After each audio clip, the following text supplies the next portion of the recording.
Magandang araw po sa inyong lahat. Welcome back po sa channel of Home Cooking with Joyce Alvior. I'm not a chef, but I love to cook and my passion is cooking. So I want to share with you guys my recipes in my video. Hi guys! Welcome back to my vlog. So it's cooking time again with Joyce Alvior. So for today, magluluto tayo ng palaka. And itong palakang ito is binili ni Bin sa Tarlac nung umuwi kami. So nag-isip ako ng recipe na pwedeng maluto out of palaka, and naisip ko ang gawing very simple lang, salt and pepper palaka. Ang tataba ng palaka guys. So alam nyo nung bata kami, namimingwit kami ng palaka, and very exciting, and ang saya-saya kasi pagka nakamingwit ka ng palaka, parang isang achievement, right? Kasi ang hirap kayang mamingwit din ng palaka. Ayan. Okay, so let's start cooking. So first guys, marinate muna natin ang ating palaka with mixture of egg, 1 egg, and then kaya ako na siya tinawag na salt and pepper. Lagyan natin siya ng salt, pinch of salt, or depende sa panlasa nyo. Ayan. And of course, pepper.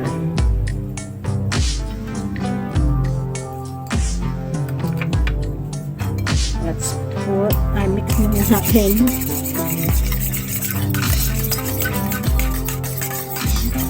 Mix. Then, lagyan na natin ang ating palaka.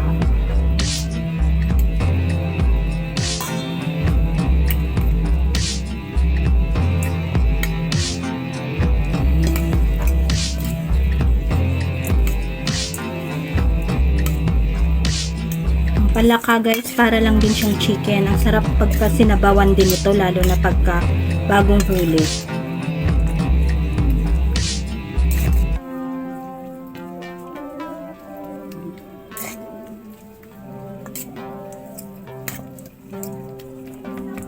And then of course, lagyan natin siya ng cornstarch. So, mas gusto kong ilagay ang cornstarch instead ng flour.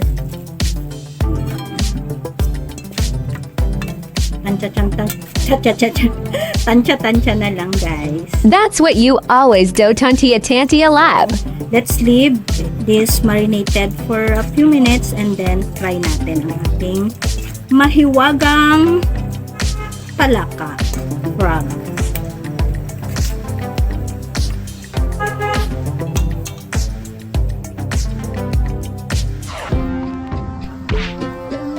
So, sa ating mainit na pan with oil, let's fry our nabubulol ako. Let's fry our marinated palaka.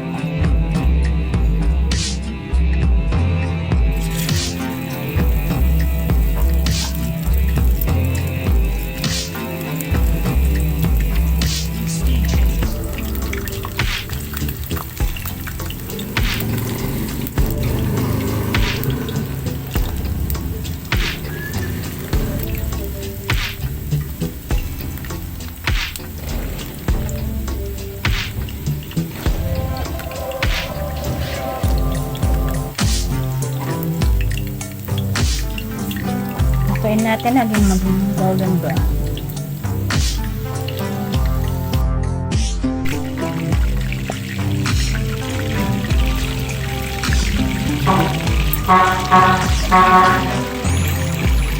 The garbage collector is here.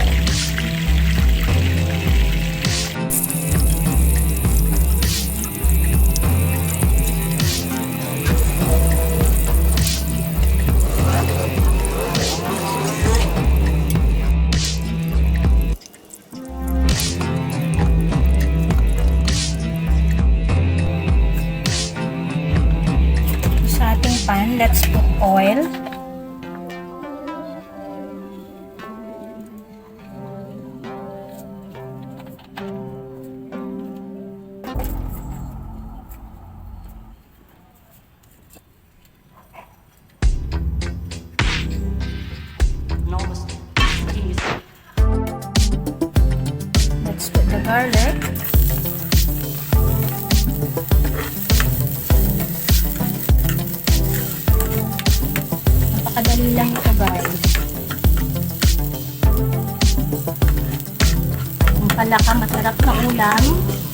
at pampulutan ng mga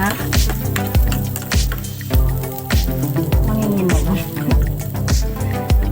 Pampulutan ng sino man. Put the onion.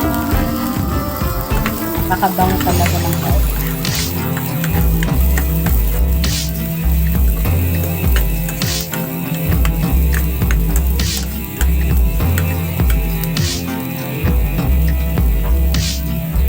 Then, meron din ako ditong of course, siling labuyo, then siling haba at saka onion. Yan, ito lang yung ingredients natin sa ating salt and pepper palaka.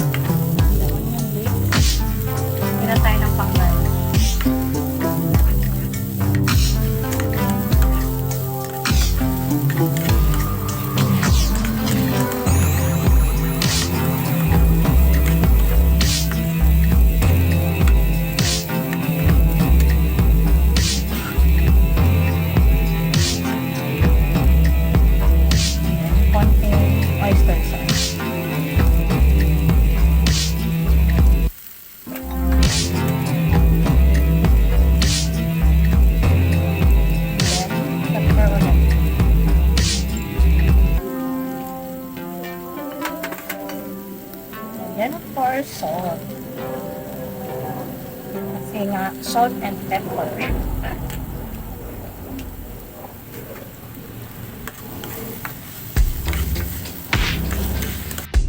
Then a little bit of water. Okay lang.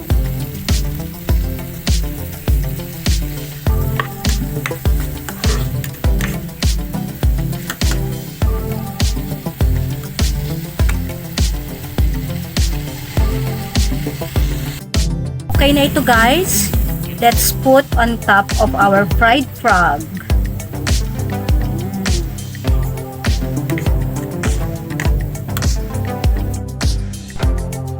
Okay, let's put our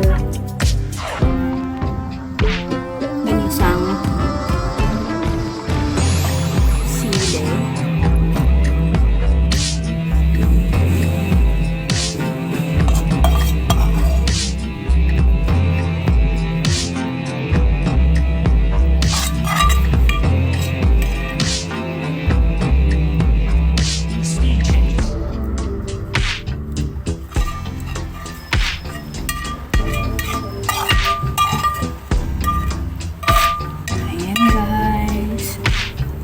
Wow, oh wow. Very simple frog recipe that will satisfy your tummy. That's right. And yung natira nating onion leaves.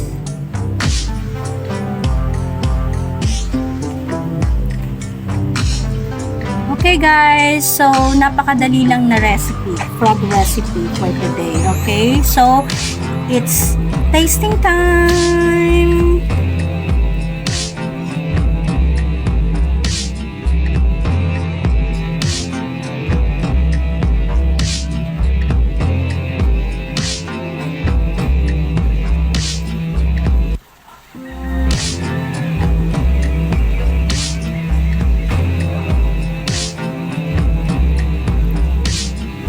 So thank you guys for watching and see you again on my next vlog.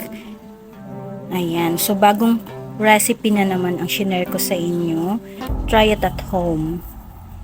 Ang ating salt and pepper frog. Salt and pepper palaka. Ayan, so sa mga hindi pa po nagsusubscribe, please do subscribe to my YouTube channel. Bye for now. Thank you. Bye.